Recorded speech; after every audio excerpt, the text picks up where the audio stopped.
MCL में हमेशा sir बोलते हैं कि MCL is not product company. हम कोई प्रोडक्ट नहीं बेचने वाले या ना ही हम कोई सर्विस देने वाले।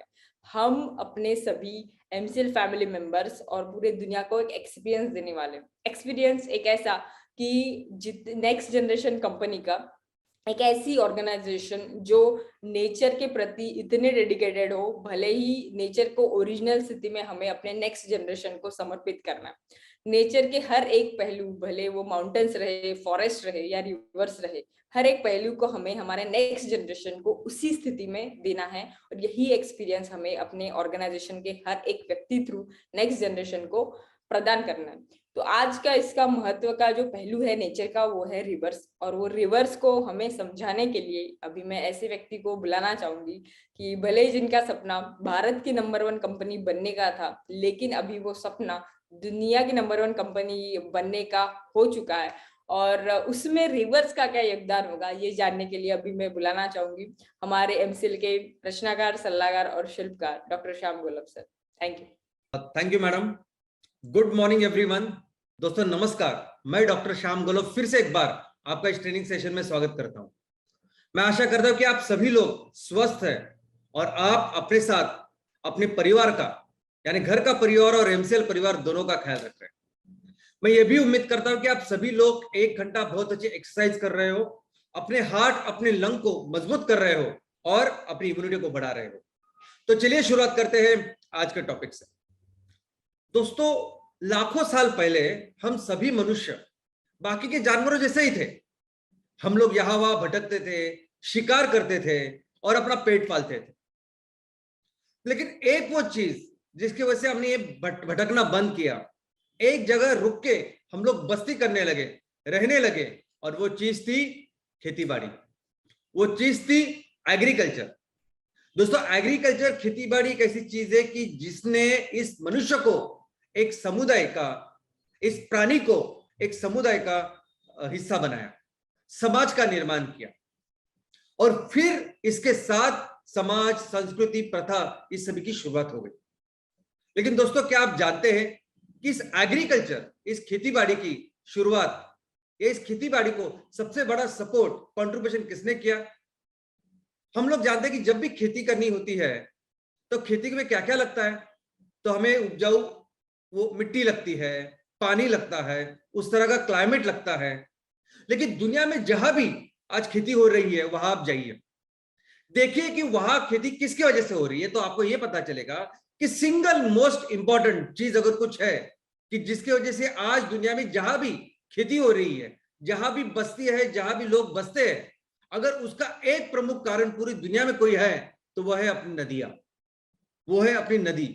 नदी एक ऐसी चीज है कि जिसने मनुष्य को प्राणी से निकाल के एक समुदाय मनुष्य बनाया। नदी वो चीज है कि जिसने हम सभी को समाज का हिस्सा बनाया और अलग बनाया हमारी ग्रोथ की। दोस्तों,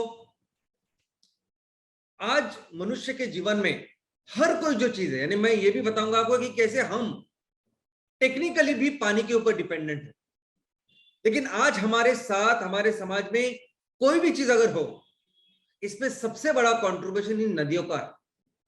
हमारी अर्थव्यवस्था, हमारी समाज व्यवस्था, हमारा नॉलेज, हमारा साइंस, हमारी टेक्नोलॉजी, सब, ये सब जो देन है वो हमारी नदियों की है।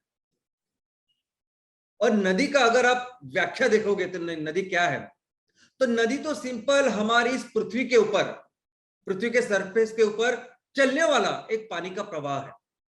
एक ऐसा पानी का प्रवाह जो शुरू होता है किसी झील के साथ, किसी झरने के साथ, किसी हिम पर्वत के साथ, और जाके मिलता है सागर को, जाके मिलता है किसी बड़ी झील को, तो उसे हम लोग कहते हैं नदी। लेकिन नदी ये कितनी हमारे पूरे इस इतिहास में नदी का क्या कंट्रीब्यूशन है, ये मैं आपको बताता हूं। दोस्तों, हमने देखा कि दुनिया में समाज और इसके सबकी शुरुआत लगभग 40,000 सालों से पहले हुई। उसके भी पहले हो सकते हैं, इसके ऊपर फिर से रिसर्च वगैरह अभी भी चालू ही है, कि कोई भी अभी तक ये कहा नहीं कि ये एक्चुअल डेट है कि जिससे हमारी समाज व्यवस्था की शुरुआत हुई है। लेकिन जो प्राचीन समाज है, जो प्राचीन संस्कृतियां है, उसमें से अगर आप देखो तो सबसे प्राचीन संस्कृति अभी तक मेसोपोटामियन सिविलाइजेशन यानी मेसोपोटामियन संस्कृति ऐसी कही जाती है, ऐसी मानी जाती है। हालांकि अभी जो रिसेंट रिसर्च हुए हैं उसके अनुसार इस मेसोपोटामियन जो संस्कृति थी, जिसको हम अभी तक सबसे पहले संस्कृति माना करते थे, उससे भी बहुत पहले बाकी की संस्कृतियां हैं। अब ये मेसोपोटामियन संस्कृति यानी क्या? तो आज का जो ईरान, कुवैत, तुर्की, रशिया, ये सभी जो प्रदेश है, ये सभी जो देश है, वहां ये संस्कृति थी। लेकिन दोस्तों, ये संस्कृति भी एक नदी की वजह से थी, और वो नदी, उस नदी का नाम है टिग्रिस या यूफ्रेटस। दोस्तों, ये जो संस्कृति है, ये इस नदी की वजह से ही शुरुआत हुई, डेवलप हुई, और आज भी ये नदी कितने सारे प्रदेश को हरा भरा कर रही।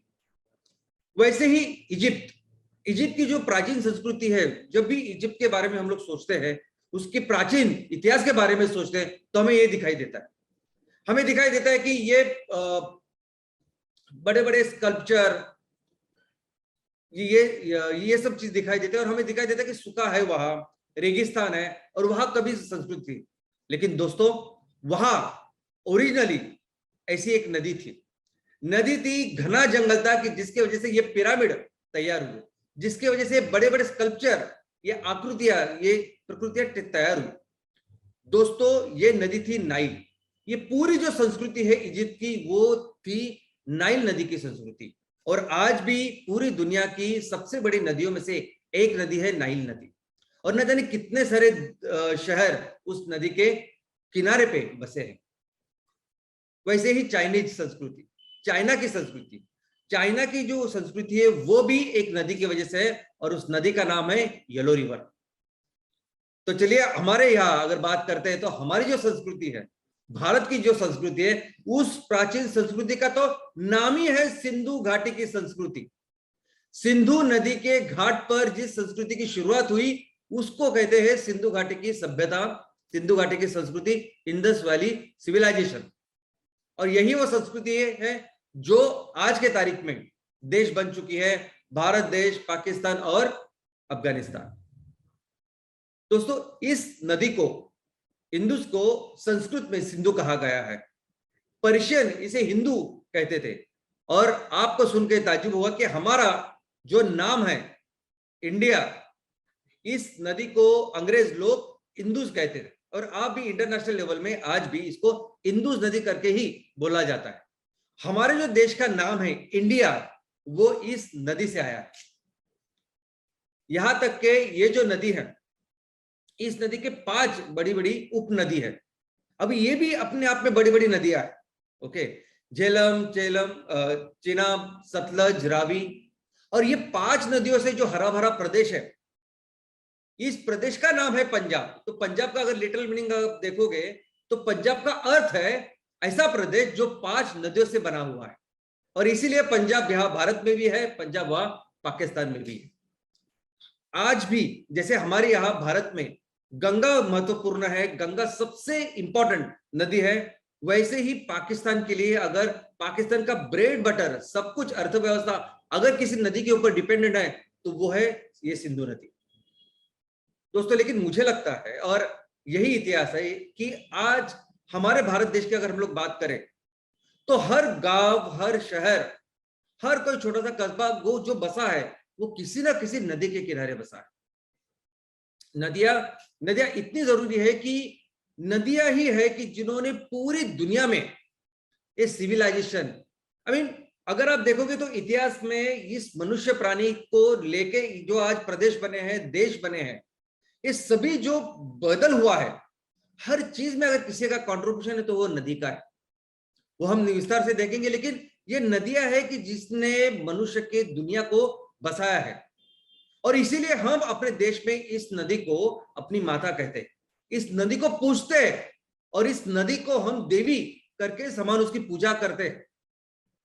लेकिन मुझे लगता है सिर्फ भारत के लिए नहीं, पूरी दुनिया के लिए ये बात है। पूरी दुनिया, आप कोई भी देश, कोई भी प्रदेश का अगर आप पढ़ाई करेंगे, तो आपको पता चलेगा कि ये पूरा जो बदलाव है, पूरी जो उनकी आर्थिक उन्नति है या कोई भी तरह की उन्नति है, वो सिर्फ और सिर्फ पॉसिबल हुई है इस नदियों की वजह से। तो नदियां पूरी दुनिया के लिए माता है। क्या करती है नदियां हमारे लिए, क्या कंट्रीब्यूशन है इनका हमारा? तो दोस्तों, मैं मैं इस छोटे से वेबिनार में सिर्फ कोशिश कर सकता हूं। मैं बता ही नहीं सकता आपको कि नदियां हमारे जीवन में उनका क्या स्थान है, नदियां क्या करते हैं हमारे लिए। ये ऐसे नहीं बोलते जल ही जीवन है। दोस्तों, जल वास्तविक में जीवन है। आज मैं आपसे बात कर रहा हूं, आप सभी लोग, हम लोग बने हैं जल से। 70% हमारे बीच में है पानी। हमारी बॉडी में 70% होता है पानी। हम बने ही पानी से हैं। और क्या अगर ये सजीव पानी से बना है, तो आपको पता है कि पानी हमें कहां से मिलता है? जो भी पानी, अभी पृथ्वी के ऊपर भी 71% पानी है। पृथ्वी के ऊपर 71% पानी है और 29% ही जमीन है। अब ये 71%, 71% जो पानी है, क्या वो हमें अवेलेबल है? नहीं। वो खारा है, उसमें सॉल्ट है, नमक है, तो वो हमारे लिए उपलब्ध नहीं है। सिर्फ 3% ऐसा पानी है जो फ्रेश है और जो हमारे लिए उपलब्ध है। तो अगर हमारी पूरा बदन, हमारी पूरी बॉडी बनी है पानी से, हमें पानी की इतनी जरूरत है, तो कौन देता है हमें ये पानी? तो ये पानी हमें देता, प्रदान करती है नदियां। ये पूरा 3% जो पानी है वो हमें पहुंचाती है नदियां। दोस्तों, हमारी पूरी तरह की अर्थव्यवस्था, अभी मैं आपको अर्थव्यवस्था में कुछ नंबर्स बताऊंगा। आप अगर पढ़ाई भी करोगे तो आपको टेक्निकली बात समझ में आएगी कि ये इंडस्ट्री है, इसको इतना पानी लगता है, वो इंडस्ट्री है, उसको बहुत ज्यादा पानी लगता है, ऐसा सब कुछ लगेगा आपको। लेकिन ये टेक्निकली चीजों से अगर आप पूरी एक समग्र कॉम्प्रिहेंसिव इसकी पढ़ाई करोगे और देखोगे, तो लगभग हर चीज को लगता है पानी। और आज की तारीख में मनुष्य को पानी अगर कोई प्रदान करता है तो वो है नदियां। अगर हम लोग अपने देश की बात करें, तो हमारे देश की पूरी जो अर्थव्यवस्था है, हम कहते हैं कि 90% ऑफ द टाइम हम लोग दुनिया की सबसे बड़ी अर्थव्यवस्था था। उसका क्या कारण था?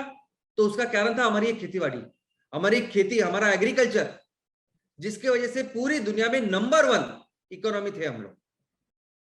और ये कैसे पॉसिबल हुआ, कैसे मुमकिन हुआ? तो वो इसी के वजह से, क्योंकि हमारे देश में सबसे बड़ा जो नेटवर्क है वो नदियों का है। नदियों का नेटवर्क, नदियां जितनी भारत देश में, वो कहीं नहीं। इसलिए हमारे भारत देश में जितनी उपजाऊ जमीन है वो दुनिया में किसी में के पास नहीं है। चाइना हमसे 3 गुना बड़ा है, अमेरिका हमसे 3 गुना बड़ा है, लेकिन जहां सिंचित जमीन की बात आती है तो भारत दुनिया में सर्वश्रेष्ठ है। हालांकि अभी पिछले साल यहां भी चाइना ने वो हमारी उसकी इरिगेशन क्षमता बढ़ाई और थोड़ा सा हमसे आगे निकल गया। लेकिन जितना पोटेंशियल हमारे पास है, जितनी नदियां हमारे पास है, जितना हम कुछ कर सकते हैं, थोड़ा सा हम लोग सब मिलकर प्रयास करें तो हम लोग कहीं से कहीं निकल जाएंगे। और ये जो उपजाऊ जमीन बनाई है, किसने बनाई है? ये नदियों ने बनाई। इस उपजाऊ जमीन की वजह से इतनी सारी खेतीबाड़ी हो रही है और इसकी वजह से हम लोग इस पूरी अर्थव्यवस्था में आगे थे। तो नदी का ये बहुत बड़ा उपकार, वरदान हमारे ऊपर। दूसरी अगर मैं बात करूं इलेक्ट्रिसिटी की, भारत दुनिया में तीसरे स्थान पे है, सबसे ज्यादा बिजली की निर्मित करता है, उसका कंजम्पशन करता है। इतने सारे करोड़ों लोग रहते हैं, अगर उनके प्रति व्यक्ति कम भी हम लोग बिजली का उपयोग करते हैं, फिर भी हम लोग दुनिया में तीसरे स्थान पे। इतनी बड़ी बिजली जब लगती है, उसमें से 12% बिजली नदियों की वजह से आती है। नदियों के ऊपर हम लोग बांध तैयार करते हैं और इस बांध के ऊपर से फिर पानी बहुत फोर्स से, वो जो दरवाजे होते हैं ना, उस बहुत फोर्स से नीचे गिरता है और नीचे फिर टरबाइन घूमते हैं और बिजली की शुरुआत होती है, बिजली तैयार होती है। हमें जितनी बिजली लगती है हर दिन, हर साल, 12% बिजली ये हमारे देश में नदियों की वजह से है। पूरे दुनिया में हम लोग 5वें स्थान पे हैं नदियों से, और ये जल विद्युत जिसे कहते हैं, इसकी क्षमता के लिए। दोस्तों, इंडस्ट्रीज, अर्थव्यवस्था के जो भी अलग अलग सेक्टर्स है, इस अलग अलग सेक्टर में जो अलग अलग बिजनेसेस है, ऑलमोस्ट सभी बिजनेसेस डायरेक्टली इनडायरेक्टली नदियों के ऊपर डिपेंडेंट है। कुछ बिजनेसेस तो ऐसे तो जो डायरेक्टली 100% नदियों के ऊपर चलते हैं। सभी ब्रीवरीज, सभी एग्रो बेस्ड बिजनेस, पेपर की इंडस्ट्री, ये सभी 100% नदी के ऊपर चलती है। लेकिन बड़ी बड़ी इंडस्ट्रीज, स्टील इंडस्ट्रीज, बाकी जो बहुत सारी इंडस्ट्रीज है जिसको नदी का पानी ही उपलब्ध है। फिशरीज, नदियां एक बहुत बड़ा मार्ग है हमारे यहाँ, जहां मछली की खेती होती, फिश फार्मिंग होती या मछली का उत्पादन होता है। आपको ऐसा लगता होगा कि हमारे यहाँ इतना समुद्र है, तो हमारे जो कुछ मछली होती है वो समुद्र से आती है। आपको सुन के ताज्जुब होगा कि जितनी मछली हम लोग पैदा करते हैं, तैयार करते हैं, 50% मछली वो इन नदियों से, इनलैंड जो फिशरी है, जो जमीन के अंदर जो जलाशय है, जिसमें नदी है, तालाब है, इससे आती है। मैक्सिमम जो मछली है वो नदियों के ऊपर जो बांध हम लोग तैयार करते हैं, उससे जो जलाशय तैयार होता है उससे आती है। दोस्तों, लगभग 1.5 करोड़ लोग आज मछली के ऊपर, जो इनलैंड फिशरी है उसके ऊपर 1.5 करोड़ लोग अपनी उपजीविका करते हैं। आगे ट्रांसपोर्टेशन, कम्युनिकेशन। दोस्तों, आपको क्या लगता है कि हमारे यहाँ आपने रास्ते देखे होंगे, हमारे यहाँ नेशनल हाईवे होते हैं, जो सबसे बड़े हमारे यहाँ रोड्स है उसको हम लोग कहते हैं नेशनल हाईवे, राष्ट्रीय महामार्ग। हमारे यहाँ लगभग 200 इतने राष्ट्रीय महामार्ग है।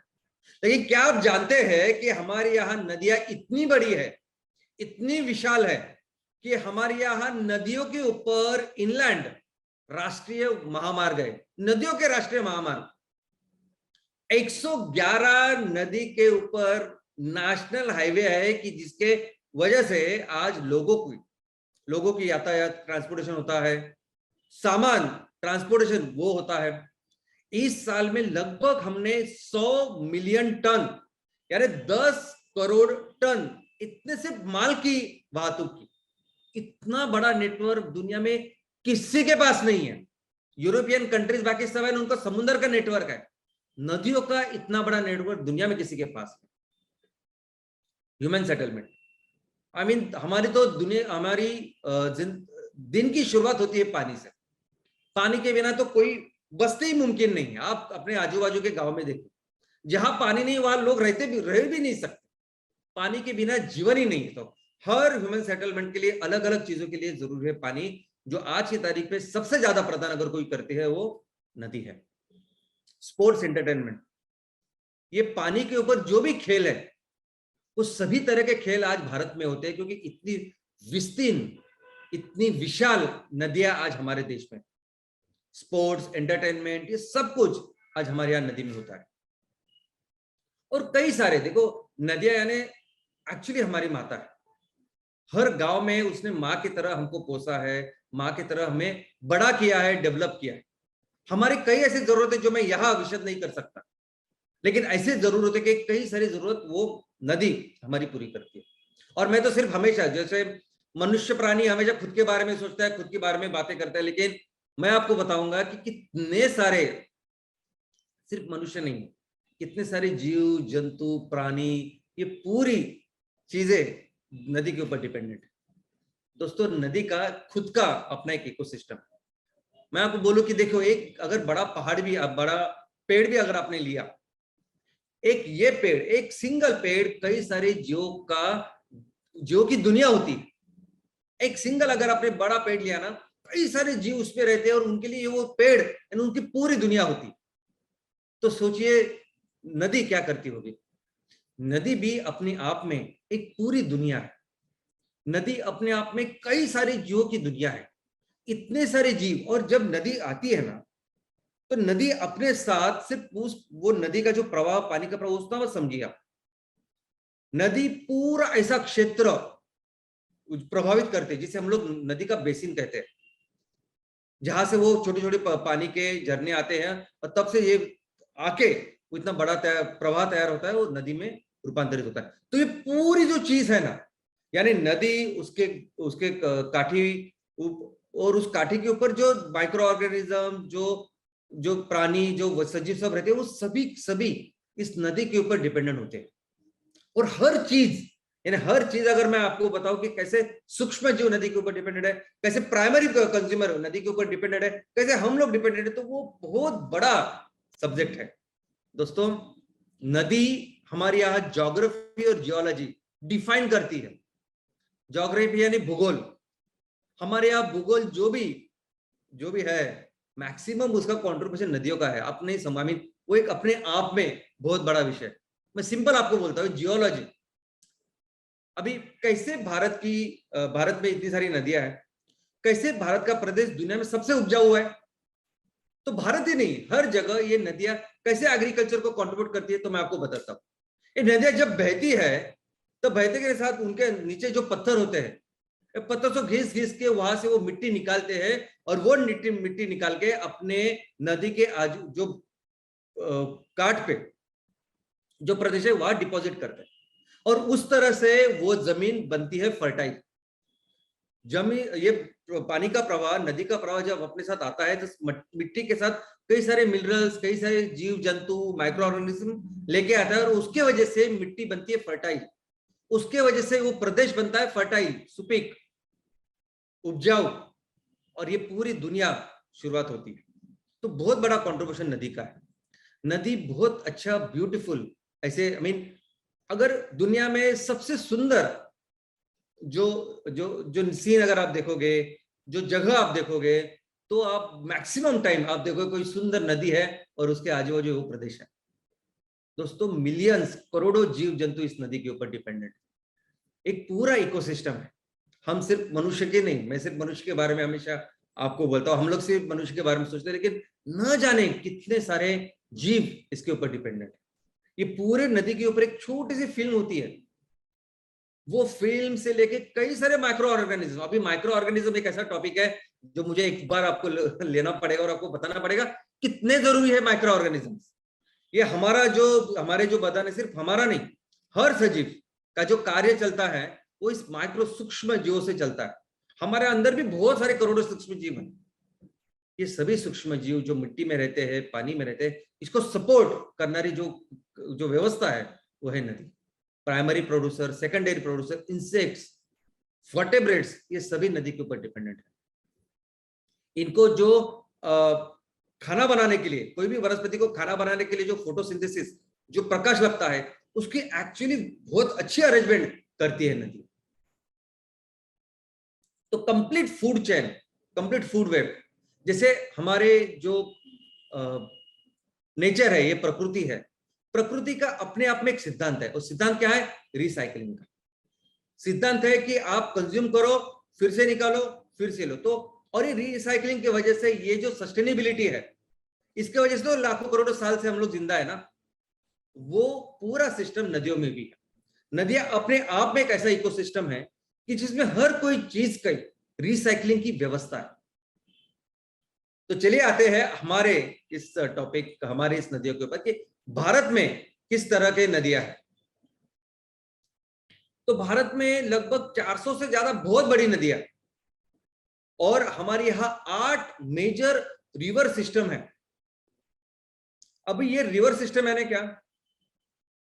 तो रिवर सिस्टम यानी बहुत बड़ी बड़ी नदियां जब बनती है, तब एक से प्रवाह नहीं होता, उनको मिलके सैकड़ों छोटी छोटी नदियां होती है, कोई छोटी बड़ी, तब जाके बनती है एक बहुत बड़ी नदी। तो जो एक नदी होती है ना, तो एक नदी नहीं होती, वो सैकड़ों नदियां होती है। कोई भी बड़ी नदी अगर आप देखोगे तो बड़ी नदी एक नहीं होती। आपके गांव में, आपके तहसील में अलग अलग नाम से अलग अलग नदियां होंगी। ये सभी बनके 8 बहुत मेजर ऐसे रिवर सिस्टम हमारे पास। अगर किसी देश में एक भी रिवर सिस्टम हुआ ना, तो पूरा देश चल सकता है। इतने बड़ी बड़ी रिवर सिस्टम हमारे पास। नदियों की मैं अगर संख्या बोलूं तो हजारों की तादाद में हमारे यहां नदियां हैं।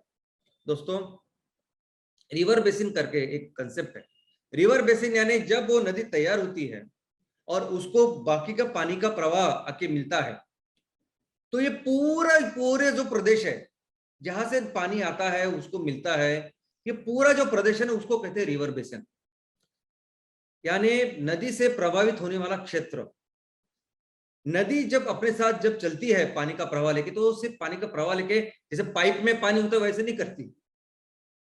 प्रकृति ने इतनी सुंदर रचना की है कि जब नदी चलती है, तब अपने साथ पूरा जो प्रदेश है ना, उसको समृद्ध करते हैं, जिसे हम लोग कहते हैं रिवर बेसिन।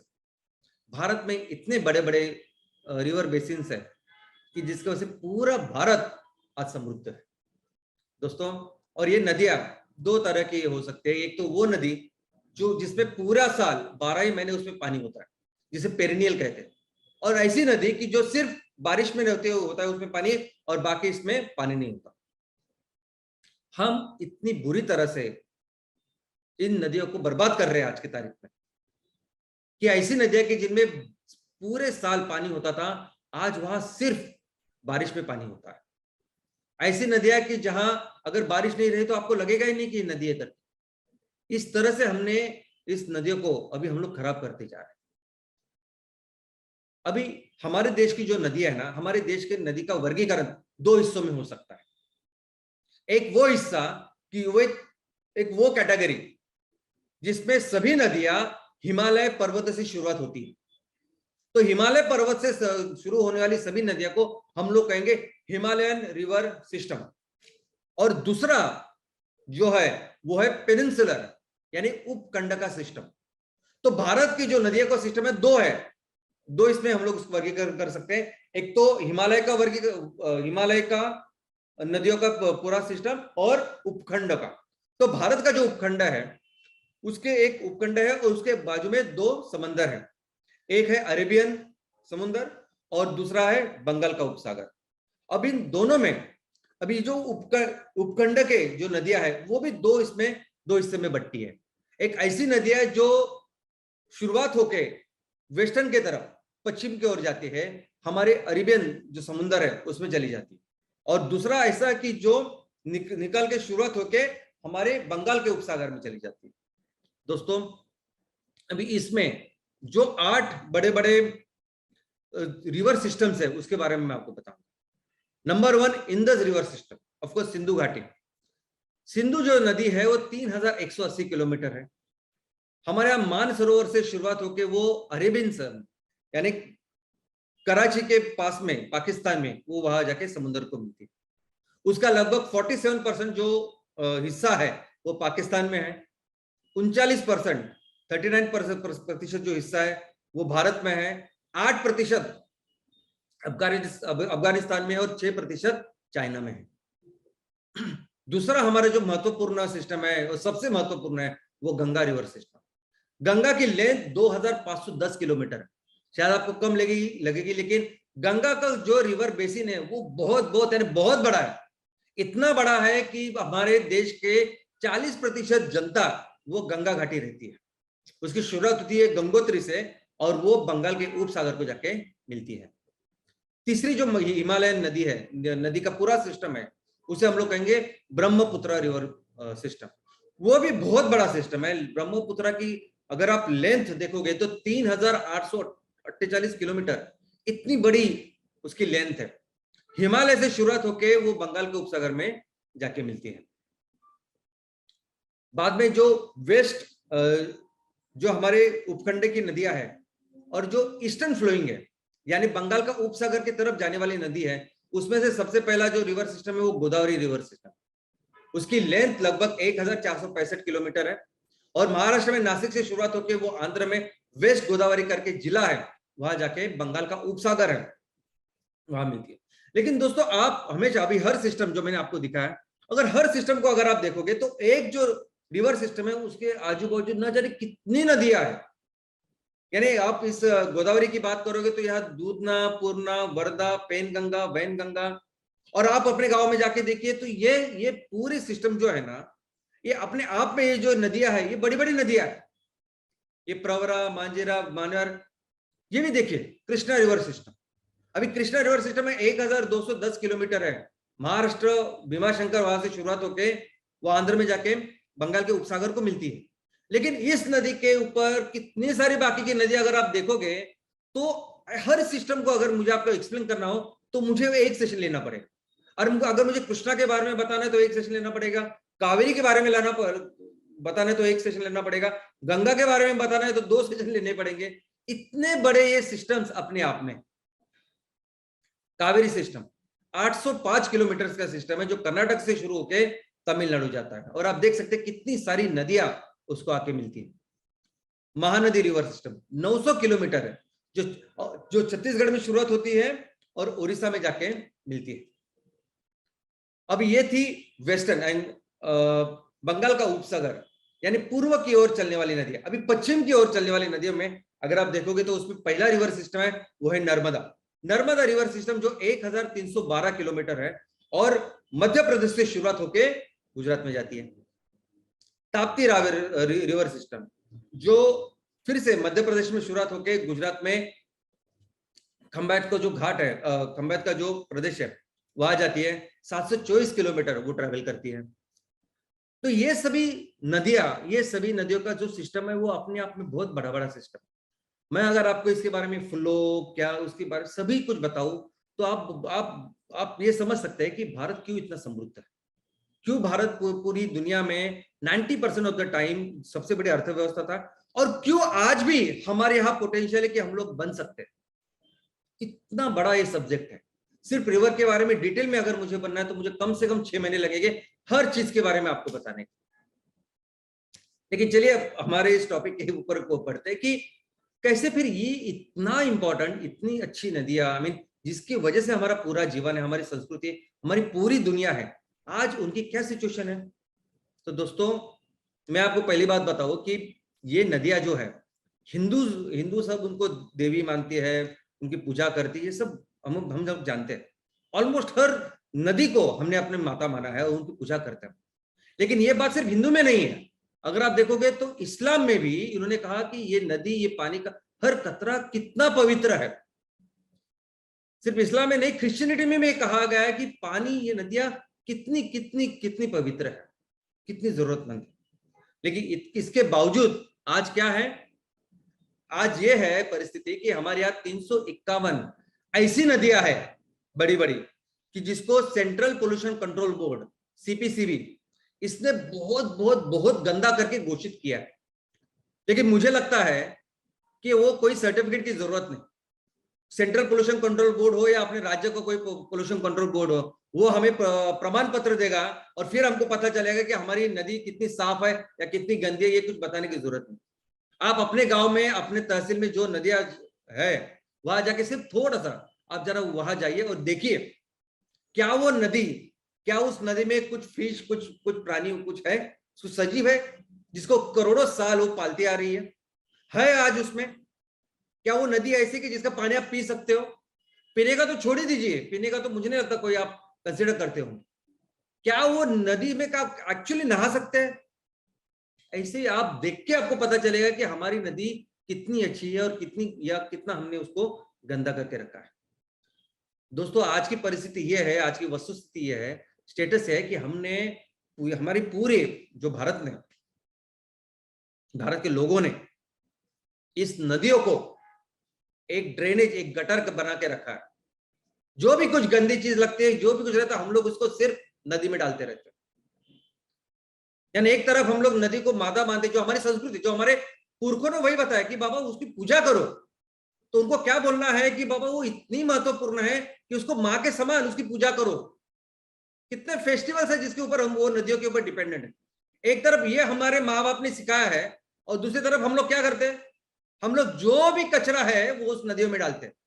जैसे नदी नहीं, वो गटर जल रहा है और उसमें हम लोग अपना कुछ भी हो उसमें डालते रहते हैं।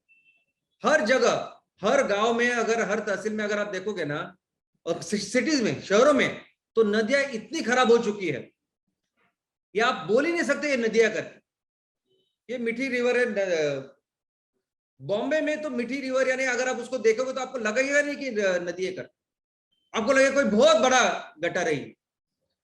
और ये सिर्फ मुंबई की बात नहीं, दिल्ली में यमुना देखिए आप। हमारे यहाँ कोई भी गांव में, मैंने तो यहां तक देखा है कि जहां नगर पालिका है, बड़ी ग्राम पंचायत तो है, लेकिन नगर पालिका क्षेत्र, छोटी नगर पालिका हो या कोई भी, वहां नदी के बेसिन पे लोगों ने बिल्डिंग तैयार की। नदी होनी चाहिए, उसके बाजू में थोड़ी सी जगह होनी चाहिए उसको बढ़ने के लिए, वो तो छोड़िए, उसके बेसिन के अंदर हम लोगों ने बिल्डिंग तैयार की है और वहां इलेक्ट्रिसिटी भी दी जाती है, वहां पानी का कनेक्शन भी होता है, सब कुछ आता है, सभी डिपार्टमेंट होते हैं उनको वो सब देने के लिए। तो ऐसी परिस्थिति आज है। और क्या कारण है इस नदियों को इतना हम लोगों ने खराब किया है? Number 1 is domestic waste. Domestic यानी हम लोग जो तैयार करते हैं ना, वो पानी का वेस्ट। दोस्तों मनुष्य प्राणी एक ऐसा प्राणी है, जितना पानी हमको लगता है ना, जितना हम लोग इस्तेमाल करते हैं, जितना हर दिन हम लोग पानी इस्तेमाल करते हैं ना, 80% वो पानी फिर से हम लोग कचरा यानी वेस्ट वाटर करके उसको निकाल देते हैं। जो पानी पीते हैं उससे मल मूत्र तैयार होता है, लेकिन हम लोग नहाते हैं, हम लोग कपड़े धोते हैं, हम लोग खाने के लिए पानी लगता है हमको, जो भी पानी हम लोग अच्छा पानी लेते हैं नदी से, अच्छा हमको फ्रेश चाहिए पानी, तो हमको बहुत अच्छा चाहिए, तो पानी अच्छा लेने का, उसको खराब करने का 80%, और वो कहां डालने का, फिर से नदी में डाल, ये हम लोग आज की तारीख में कर रहे हैं। और सबसे ज्यादा खराबी, सबसे ज्यादा इस पूरी व्यवस्था का अगर किसी ने बर्बादी की है तो वो है सीवेज। ये टॉयलेट्स है ना, टॉयलेट्स का जो वेस्ट वाटर है, टॉयलेट का जो पानी है, सीवेज का जो पानी है, आज की तारीख में पूरे के पूरे ये जो नदी का सिस्टम है ना, लोगों को लगता है कि ये सीवेज डालने का एक सिस्टम है, हमें जो टॉयलेट करनी है और बस नदी में डालनी, बस।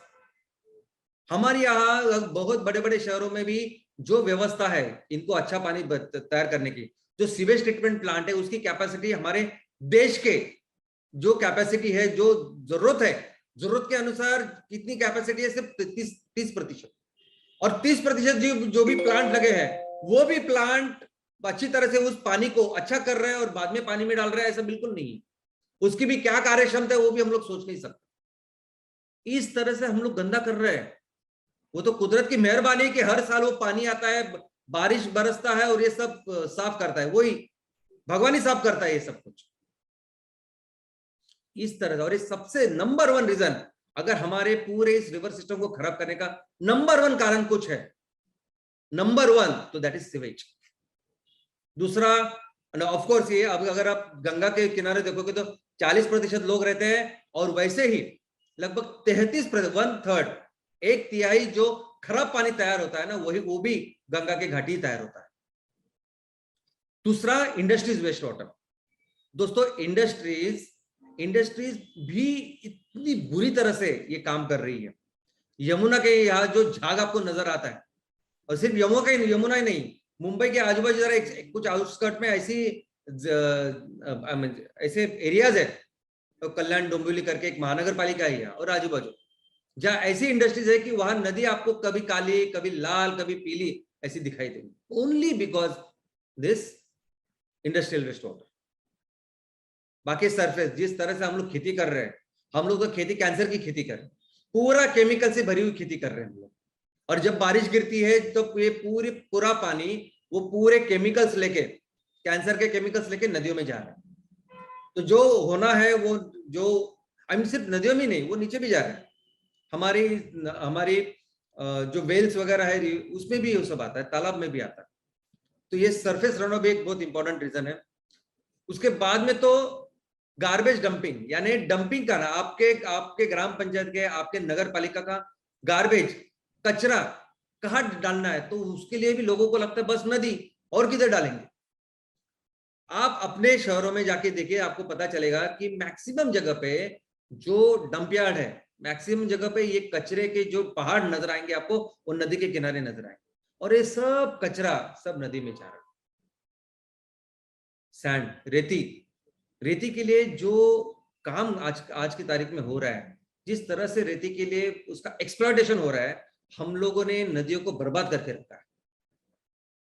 रिचुअल राइट्स, धार्मिक विधि भी हमारे यहाँ इतनी है, एक हम पूजा विजा करते, सब कुछ करते हैं, लेकिन कुछ ऐसे लोग हैं, ऐसी जगह है कि जहां आज भी मरने के बाद वो जो शव होता है उसको नदी में डालते हैं, क्योंकि अगर वो नदी में जाएगा तो उसको मोक्ष प्राप्त होगा, ऐसे हमें लगता है।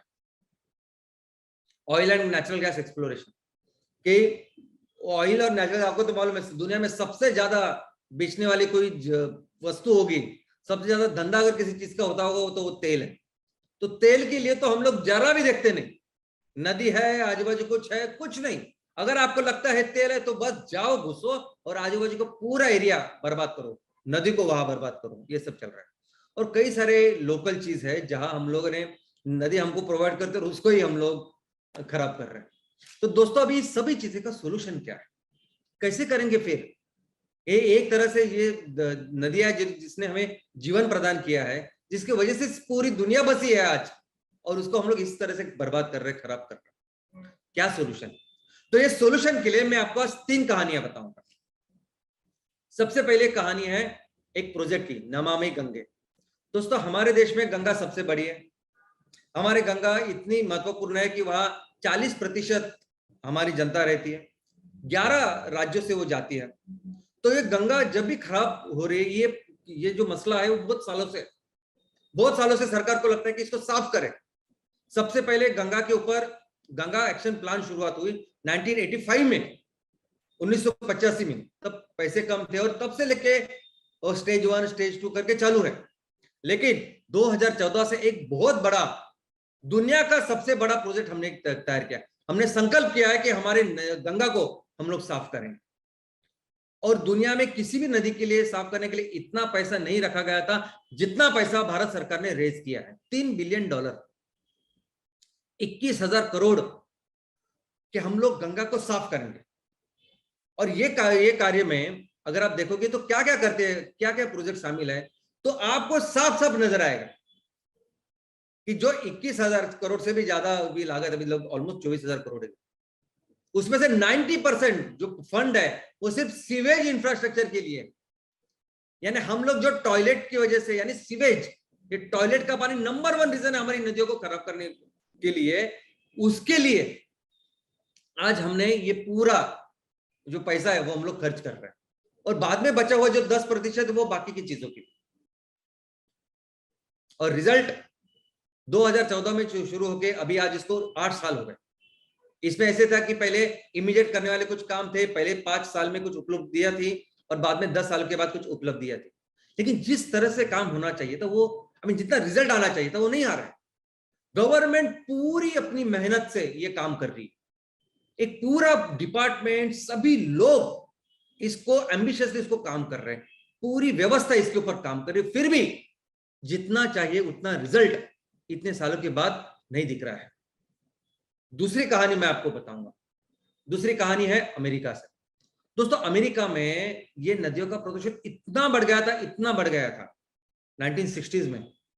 औद्योगिक क्रांति बहुत जोरों शोरों में थी, बहुत ज्यादा। और ये इंडस्ट्रीज क्या करती थी, जो भी कचरा आता था, जो बनता था, वो नदियों में डालती थी। तो वैसे ही अमेरिका में एक राज्य है क्लीवलैंड करके, और वहां एक नदी है, एक कुयोहोगा। जो नदी इतनी खराब हो गई थी कि अगर आप उसमें हाथ डालोगे तो आप देख रहे हैं कि हाथ कैसे होता था, कुछ भी डालोगे तो कैसे होता था, आपने देखा। यहां तक कि ये नदियां इतनी खराब थी कि इसको बार बार आग लगती थी। अभी इतनी खराब, इतना, यानी हम सोच नहीं सकते इतना पॉपुलेशन, इतना गंदा पॉपुलेशन वहां नदिया का हुआ था। और फिर वहां की सरकार ने भी बहुत कुछ किया। सरकार ने क्या किया, बहुत सारे तेज कायदे कानून लाए। सरकार ने वहां के जो महापौर, कुछ उन्हें स्ट्रिक्ट काम किया, अपनी पूरी मशीनरी लगा के वो काम किया, लेकिन फिर भी ये नहीं हो रहा था। लेकिन अल्टीमेटली 1969 में फिर शुरुआत हुई एक आंदोलन की। दोस्तों, लोगों ने फिर देखा कि नहीं, ये नहीं होना चाहिए। लोग जाग उठे, लोगों ने ये सब मुद्दा अपने हाथ में लिया और लोगों ने शुरुआत की। और यहां भी कुछ थोड़े से लोगों ने पहले शुरुआत की और बाद में पूरा जन आंदोलन होगा। ये जो नदी, अभी अमेरिका जब जैसे आज सबसे अमीर देश है, वैसे तब भी था। जितना पैसा अगर उनको चाहिए था वो उनके पास पैसा था, मशीनरी थी, सब सब सब सब था, फिर भी कुछ नहीं हो रहा था। लोगों ने आके जब इसको इंटरवेंशन किया, लोगों ने आके जब एक काम हाथ में लिया, तब दोस्तों ये नदी ऐसी बन गई। आज की तारीख में अगर वो नदी देखोगे तो ये नदी, ये वही नदी है, कुयोहोगा नदी। क्या आप सोच सकते हैं सॉल्यूशन क्या है? आज की तारीख में तो वहां अमेरिका, यूरोप में ये संस्कृति बन चुकी है, कल्चर बन चुका है कि नदियों को साफ ही रखना है, ये हमारी जिम्मेदारी है। कोई भी नागरिक हो तो कोई भी वो कचरा नदी में डाल ही नहीं सकता, कायदे कानून की जरूरत नहीं वहां। अरे हमारे यहाँ राजस्थान में भी देखिए ना, हमारे यहाँ राजस्थान में भी कितनी अच्छी संस्कृति है। राजस्थान में कोई पेड़ होगा ना, तो पेड़ को हम अपने घर का सदस्य समझते हैं। राजस्थान में अगर कोई जानवर हो तो उसको हम लोग अपने घर का सदस्य समझते हैं। यूं ही नहीं, सलमान खान साहब को सबसे ज्यादा कार्यकाल 1 महीना रहना पड़ा जेल में, जब उन्होंने वो चिंगारा की शिकार की। बाकी के जो भी चीज थे उसमें इतना देर वो रहे नहीं, ऐसा समझते हैं। लेकिन एक बात वहां उन्होंने राजस्थान में की और उनको वो भुगतना पड़ा। तो इसको कहते हैं कल्चर, और भारत में भी हम लोग कर सकते हैं। दोस्तों, वहां अमेरिका, यूरोप में ये कल्चर बन गया। लोग जाके इसको साफ करते, जो भी अगर कुछ है और पहले तो करते ही नहीं और इसको साफ करते हैं। और वहां ये सभी जो नदियां है ना, नदियों के काट अभी प्रेक्षणीय जो टूरिस्ट पॉइंट बन गए। किसी भी शहर में अगर आप जाओगे ना टूरिस्ट बन के, तो सबसे प्रेक्षणीय सबसे अच्छी जगह क्या होगी? तो नदी का घाट, क्योंकि इन्होंने सबसे सभी नदियों के घाट को इतना खूबसूरत बना के रखा है, बहुत खूबसूरत। और आज भी हमारे यहाँ गांव में, शहरों में भी अगर आप जाओगे ना, तो शाम के वक्त ऐसा घूमने के लिए आप कहाँ जाओगे? नदी किनारे। तो वो नदी है, होती ही इतनी खूबसूरत है, उसको जरा सा हम लोग संभाले तो हमारे भी गांव में, हमारे भी शहरों में वो बहुत ही खूबसूरत नजारा तैयार कर सकते हैं। तीसरी कहानी मैं अपने देश की आपको बताने वाला हूं। अपने देश जो पूरी दुनिया के लिए एक मिसाल बन गई। अभी देखो, ये आपके सामने एक चित्र है, दाएं लेफ्ट साइड में वो एक ऐसी चौपाटी है, बीच है, जहां हमारे मुंबई के सबसे जाने माने लोग रहते हैं। जुहू चौपाटी और लग के उसको वर्सोवा चौपाटी। और इसी चौपाटी के यहाँ फिर अमिताभ बच्चन भी साहब रहते हैं, धर्मेंद्र रहते हैं, और वो सभी जो नए जो लोग हैं वो सभी हीरो हीरोइन वहां रहते हैं, अक्षय कुमार से लेके सब लोग। बहुत ही हाई फाई और जबरदस्त चौपाटी। लेकिन वहां ये ऐसी परिस्थिति थी, इतना कचरा उसमें आता था, ऐसे बर्बादी हम लोगों ने की थी। ये था 4 साल पहले। और अभी उस 4 साल के बाद आज की अगर आप परिस्थिति देखोगे तो वो इतना स्वच्छ वो बीच बन चुका है, इतना स्वच्छ है कि अभी वहां हमारे यहाँ एक प्रजाति है कछुओं की। वो कछुए बाहर आते हैं और वहां अपने अंडे जो है वो प्रजनन करते हैं। इतना अच्छा बन गया वो। तो एक जो चीज जो पूरी व्यवस्था नहीं कर पाई, किसने किया वो काम? एक आदमी ने ये पूरे जो इतनी खराब परिस्थिति थी उसको सुधारा। एक आदमी ने, जिसका नाम था अफरोज शाह। कैसे हो सकता है कि यहाँ जहां हम लोग नमामि गंगे में इतना बड़ा काम कर रहे हैं, अमेरिका ने पूरे लेजिस्लेशन सब कुछ करके जो कर नहीं पाई वहां कैसे एक आदमी भारत का ये ऐसे किया कर रहा है? इनका नाम है अफरोज शाह, जो पेशा से वकील है। आप अगर वकील होते तो आप क्या सोचते? मैं इसके खिलाफ, इतनी गंदगी जो हो रही है ना, मैं सरकार के खिलाफ कोर्ट में जाऊंगा, मैं रीट पिटीशन दाखिल करूंगा और वहां लिखूंगा कि ये गवर्नमेंट ने करनी चाहिए, डिपार्टमेंट क्या कर रहे हैं, ये मैं कर सकता हूं। नहीं तो मैं क्या करूंगा? नहीं तो हम लोग क्या सोचेंगे? हम लोग ये सोचेंगे ये तो नगर पालिका का काम है। कैसे कैसे बिल्कुल काम न करें, नाकाम लोग यहाँ रहते हैं, बिल्कुल कुछ काम का नहीं है नगर पालिका वगैरह। उनको कंप्लेंट्स लिखते थे हम लोग। ये साहब भी वैसे सोच सकते थे, लेकिन उन्होंने नहीं सोचा। ये हमेशा जो सुबह उनके बाजू में एक 84 इयर्स ओल्ड उनके अंकल रहते थे, उनके साथ हो जाते थे और उनको देख के बहुत बिल्कुल अच्छा नहीं लगता था। और एक दिन फिर उन्होंने डिसाइड किया कि जो भी ये मैं सब मैं करूंगा नहीं, ये पिटीशन डालने से क्या होता है हमको पता है, लेटर लिखने से क्या होता है हमको पता है, मैं साफ करूंगा, मुझसे जितना होता है ना मैं साफ करूंगा। इनको ये भी नौकरी करते थे, जो भी कुछ करते थे, काम धंधा करते थे, उनको जैसे टाइम मिलता था वैसे वो जाते और जो भी उनका जितना भी साफ कर सकते थे वो करते थे। 6, 7, 8 हफ्ते हो गए ये अकेले जाते थे और ये करते थे, अकेला आदमी ऐसा सब करता था। उसके बाद 2 लोग आए और उनको बोले कि नहीं देखो, हम आपके साथ जुड़ते हैं, ये बहुत अच्छा काम आप कर रहे हैं, चलो हम लोग भी आपके साथ काम करते हैं। और फिर आज की तारीख में ये ऐसा है कि ये आंदोलन बन चुका है, बीच क्लीनअप आंदोलन। और यहाँ कितने सारे लोग, अब ये अफरोज शाह को अगर आप फॉलो करेंगे तो आपको पता चलेगा कितने सारे लोग हैं, जिसमें स्टूडेंट्स है, लोग है, सेलिब्रिटी है, सब लोग है। सब लोग को लगता है, सभी वहां जो दुनिया में लोग रहते हैं ना, बहुत सारे लोग ऐसे हैं जिनको लगेगा कि अपनी नदियां साफ हो, अपने गांव अच्छा होना चाहिए, लेकिन कोई तो सामने आए, कोई तो करे। बस इसकी एक चिंगारी की सिर्फ जरूरत है। वो चिंगारी उन्होंने ली और वो किया।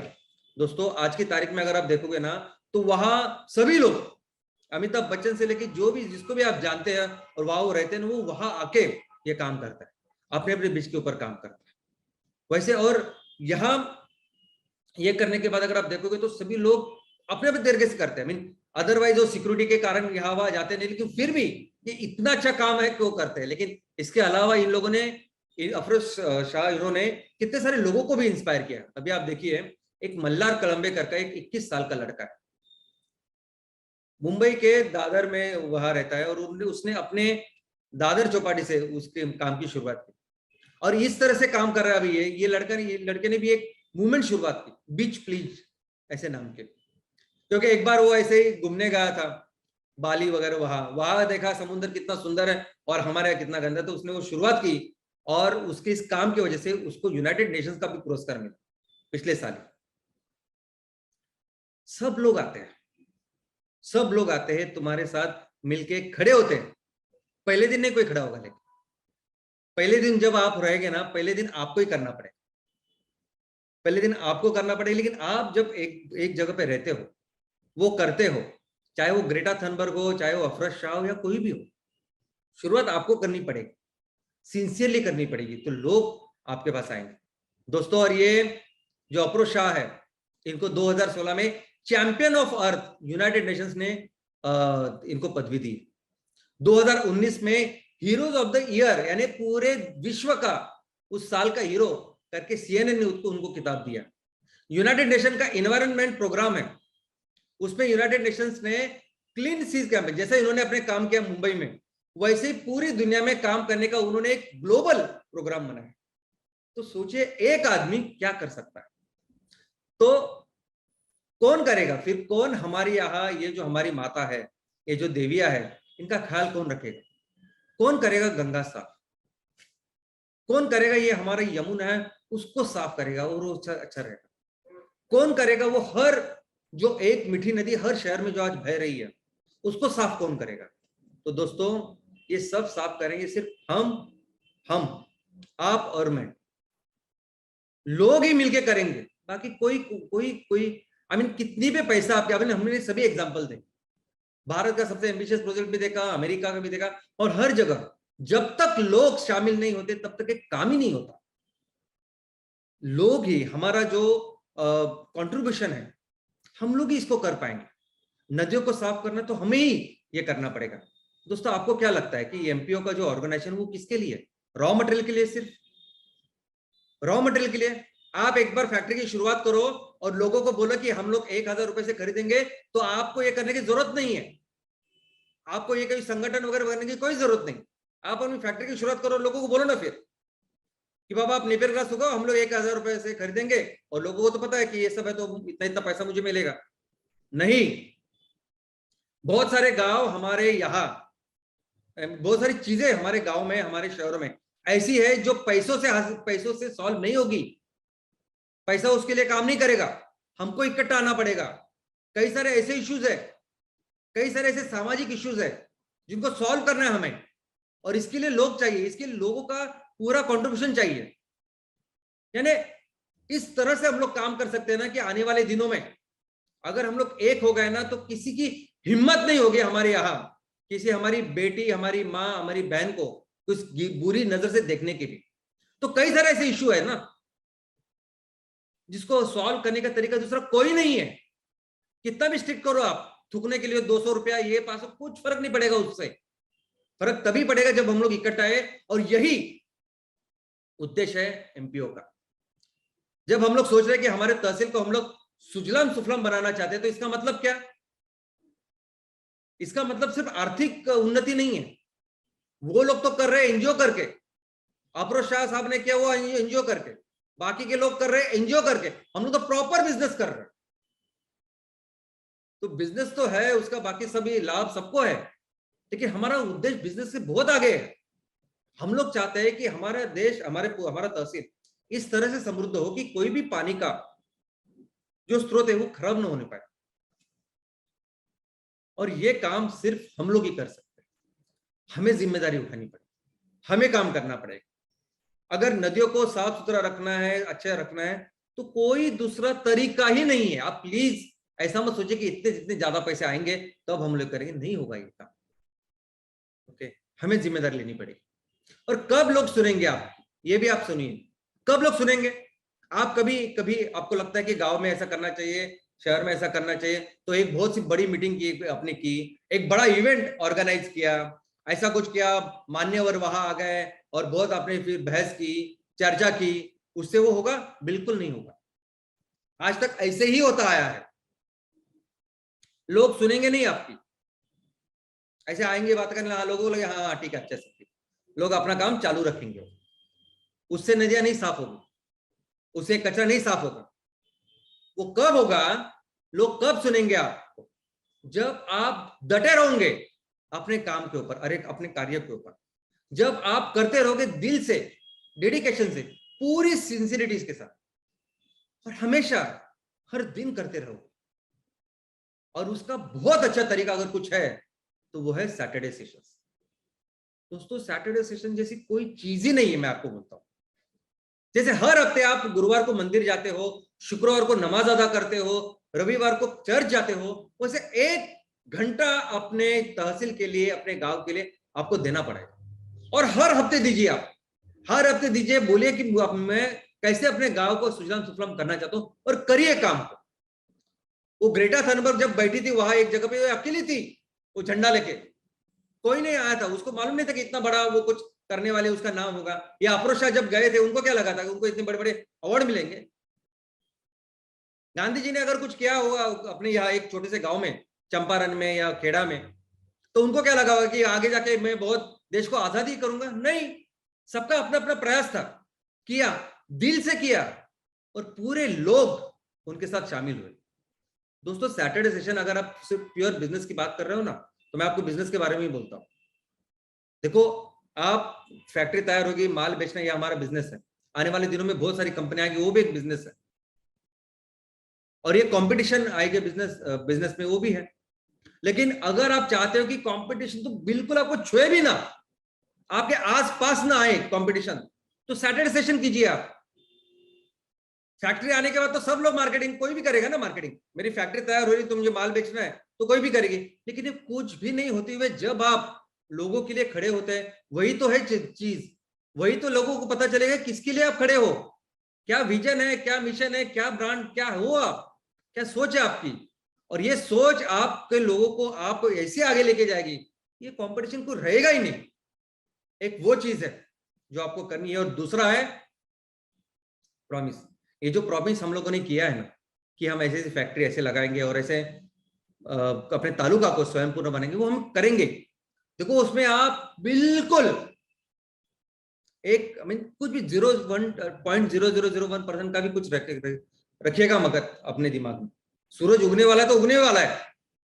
हमने तरीका जो चुना है ना, वो थोड़ा सा मुश्किल है। हम लोग नहीं चाहते कि हमारे गांव में जो प्रोजेक्ट हम लोग करें, हमारे इस बिजनेस के ऊपर किसी बाहर के वालों की मालकी हो। हम लोग नहीं चाहते कि हमारे आने वाले दिनों में हमारी जो आजादी है, हम लोग वो आजादी बेचे और पैसा लाए और वो प्रोजेक्ट ला रहे। हम अपने तरीके से कर रहे हैं और बहुत जबरदस्त करेंगे।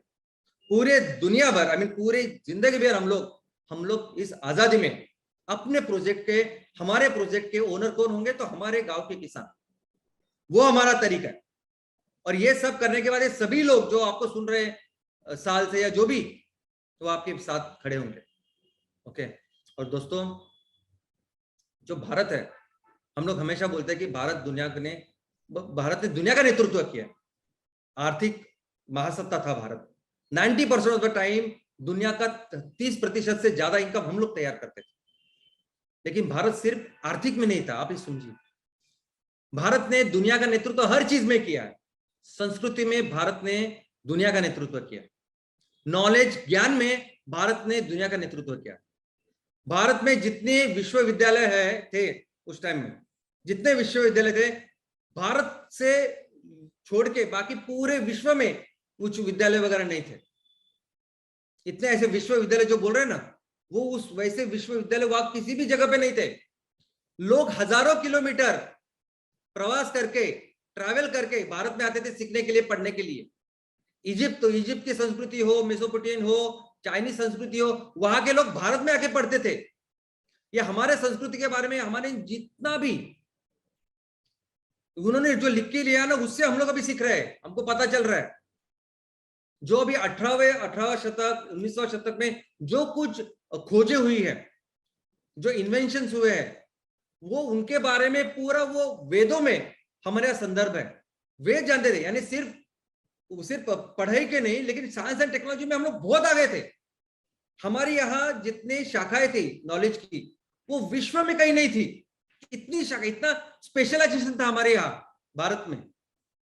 ये सब जो लिख रखा है ना चाइना के लोगों ने और इनको उन्होंने लिख के रहा, हमको पता चल रहा है।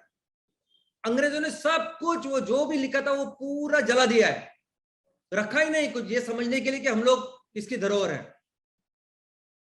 हम लोग आज भी कर सकते हैं, वैसे ही करना है। हमारे गांव में, हमारे तहसील में हमारे जो माँ है उसका ऐसा ख्याल रखना है, क्योंकि इन्होंने माँ ने करोड़ों साल इतना सब कुछ किया हमारे लिए, तो हमारा थोड़ा सा अभी बनता है कि हम लोग तो कर्ज अदा कर ही नहीं सकते, लेकिन उसकी सेवा कर सकते हैं, और वो हमें करना है। हमें मिलके ये कसम खानी है, हमें मिलके कसम खाने कि हमारे गांव में जो भी नदी है, हमारे तहसील में, शहर में जो भी नदी है, जो भी पानी का रिजर्वायर है, उसका ख्याल हम रखेंगे, मिलके रखेंगे, और बिल्कुल हर तहसील को, हर गांव को फिर से सुजलाम सुफलाम करेंगे। धन्यवाद।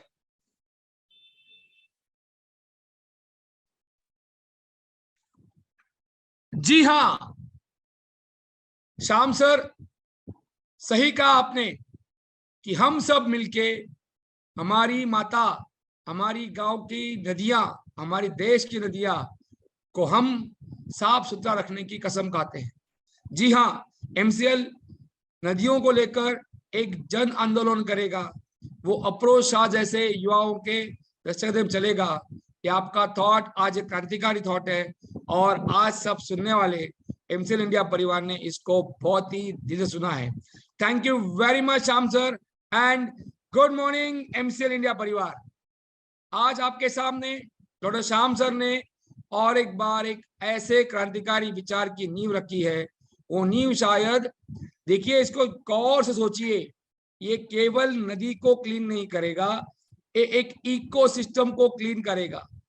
जिस इकोलॉजी की बात श्याम सर कहते हैं, इकोलॉजी डिपेंडेंट इकोनॉमिक्स, इस बात को वो कहते हैं। उन्होंने क्लियर कहा है कि हम कोई एनजीओ नहीं चला रहे, हम एंटरप्रेन्योर्स है, और हम एंटरप्रेन्योर्स इस इकोलॉजी इकोनॉमिक्स को करेंगे। तो जब हम नदी को साफ करेंगे अपने दम पे, अपनी ताकत से, एक एक बूंद से सागर बनता है, वैसे दो दो हाथों से ऐसे करोड़ों हाथ बनेंगे, और नदी को, उसकी इकोसिस्टम को क्लीन रखेंगे, तो उसके पानी से अपने आप हमारे बच्चों का और हमारे आने वाली पीढ़ी का भविष्य हो जाएगा। Thank you very much Shyam sir कि आपने इस आंदोलन की नींव को आज बहुत ही स्ट्रांगली रखा है, और शायद एमसीएल इंडिया परिवार आपको वादा करता है कि हम इसको पूरा करेंगे। हमारी जो प्राइम पीडीएस की टीम है, उनकी तरफ से, राहुल सर की तरफ से चली जल ही जीवन है प्रोजेक्ट का भी काम आपसे ही प्रेरणा लेके शुरू हो चुका है, और इसलिए आज का ये थॉट कहीं ना कहीं दिल को चैलेंज करने वाला, छूने वाला और हमें प्रेरित करने वाला था। Yes, out of the comfort, अब लोग कंफर्ट जोन से निकलते हैं तो क्या तरक्की कर सकते हैं। ये जो स्टोरी आज फेडेक्स की प्राची ने सुनाई, वो स्टोरी का और आज के श्याम सर के प्रेजेंटेशन का एक बहुत बड़ा परिणाम पूरी एमसीएल इंडिया पे होगा, और हम अपनी नदियां जिनको माता कहते हैं, इनको हम क्लीन करके रहेंगे। आज 1 अप्रैल उड़ीसा राज्य का स्थापना दिन, तो सारे उड़ीसा एमसीएल परिवार को हम हमारी तरफ से शुभकामनाएं देते हैं, और हम आप सबका शुक्रिया अदा करते हैं। हमारे सारे MVP owners, MP owners, MBS, हमारे BDS, senior BDS, prime BDS, and all the stakeholders of MCL, thank you so much. आप इस श्याम सर की विचारधारा को गांव-गांव में पहुंच के अपने आजू बाजू में जहां पे भी नदी नाले हो, उनको साफ सुथरा करने की मुहिम को एमबीपी के और एमपीओ के माध्यम से शुरू कर देंगे, ये वादा करते हुए हम आप सबको बहुत बहुत बहुत बहुत शुभेच्छा देते हैं। Thank you very much. Yes, Shyam sir की बातों को सुनकर ही हमारे दिल से आवाज आती है कि हम सबको, आपको, हमको, इस देश के नागरिक को, इस देश की नदियों का वास्ता है, और एमसीएल ही सुजलाम सुफलाम विश्व का रास्ता है। Thank you very much. जय हिंद, जय एमसीएल।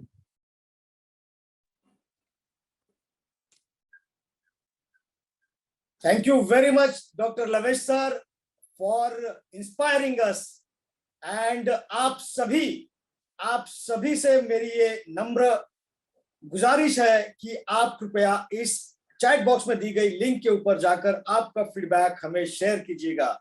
दोस्तों, इसी के साथ मैं यहाँ पर प्राची मैडम को शुक्रिया अदा करना चाहूंगा, बिकॉज हर बार की तरह इन्होंने फिर एक नई इंस्पायरिंग स्टोरी हमें बताई, और जिससे हम ये सीख ले सके कि अगर आपके दिल में, अगर आपके दिमाग में कोई भी चीज आती है तो सबसे पहले आपका उसके ऊपर विश्वास होना चाहिए। दुनिया इसके ऊपर विश्वास रखे या ना रखे, लेकिन अगर आपका विश्वास होगा तो आप इसे सच्चाई में बदल सकते हैं। Thank you very much Prachi madam for sharing this inspiring story. And अब मैं शुक्रिया अदा करना चाहूंगा उस इंसान का जो नदियों में नहीं, लेकिन हमारे दिमाग में जो बसा हुआ कचरा है इसे साफ करते हैं हर शुक्रवार, और हमें बताते हैं कि हमारा कल्चर क्या है और हम क्या कर सकते हैं, और इसी के साथ हमें यह भी बताते हैं कि हम आने वाले दिनों में फिर एक बार किस तरह से विश्व का नेतृत्व कर सकते हैं। Thank you very much doctor Shyam sir. हर बार जो छोटे छोटे टॉपिक्स लेकर आप उनके ऊपर गहन सा विचार हमें देते हैं, उससे हम सभी प्रेरित होते हैं। और गांव गांव में जिस तरह से अभी आप यहाँ पर पिक्चर देख रहे हैं, गांव गांव में छोटी छोटी तरह क्यों ना हो, लेकिन हर बार वो मूवमेंट शुरू होता है। Thank you very much doctor Shyam sir, inspiring for each and every person of MCL stakeholder. Thank you very much. और मैं शुक्रिया अदा करना चाहूंगा फिर एक बार MCL के हर एक टीम मेंबर का, जो अपने अपने तरीके से इस मूवमेंट में अपना योगदान दे रहे हैं। So thank you very much. And कृपया आप अपना फीडबैक हमें इस लिंक के ऊपर जाकर शेयर कीजिए, और मैं आप सभी का यहाँ पर शुक्रिया अदा करना चाहूंगा जो इतने विश्वास के साथ हर शुक्रवार यहाँ पर आकर इस ट्रेनिंग प्रोग्राम को चार चांद लगाते हैं। Thank you very much. इसी के साथ मैं मंगेश सेलार, आपका होस्ट, आप सभी को ये रिक्वेस्ट करता हूं कि आप अपने परिवार का और पूरे MCL परिवार का सेहत का ख्याल रखिए। और इसी के साथ मैं यहाँ पर ये घोषित करता हूं कि आज का यह वेबिनार यही समाप्त हुआ। धन्यवाद।